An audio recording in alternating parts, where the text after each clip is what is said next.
علیکم مینوالو، امید لرم چې تاسو به ټول روغ جوړ به وئ. عزتمنو، په انګو کې د یو کور نه شپږ کسان بې دردۍ سره مړه شوي دي. عزتمنو، دوی باندې د شپې د ګیس د لوډ شیډینګ د وجې نه داسې حادثه راغلې ده.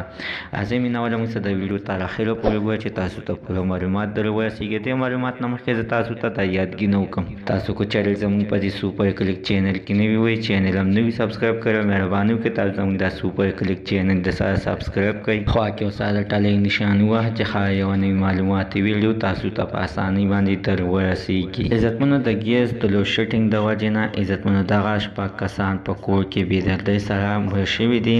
چې عزتمنو نن سبا یخني ده او خاص د واورې موسم دی، ډېره زیاته سخته یخني ده. هر سړی غواړي چې اور ته کښېنم یا ګیس ته کښېنم. عزتمنو، څنګه په خنګو کې یوه کورنۍ دغه شانتې د ګیس د وجې نه مړه شوي دي. عزتمنو، په کمره کې ځان ته ګیس لګولی دی. ښځه، بچي، لوريان ټول هر څه ورته راټول شوي دي او ښه ګپې شپې لګوي.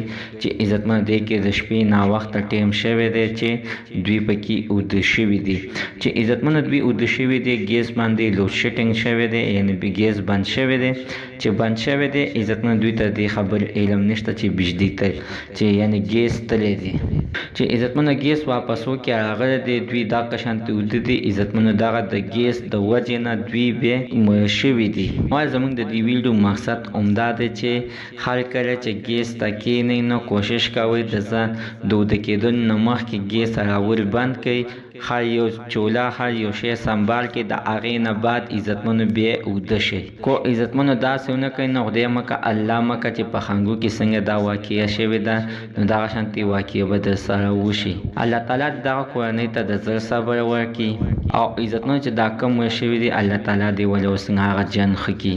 زموږ دوستي عزتمنو ته نن ورځې معلومات د دې پورې د نوي معلوماتو لپاره د سره زموږ د سوپر کلیک چینل د سره سبسکرایب کړئ. خوا کې ساده ټلۍ نشان ووهه چې ښایي یوه نوې معلوماتي ویډیو تاسو ته په اسانۍ باندې در ورسېږي.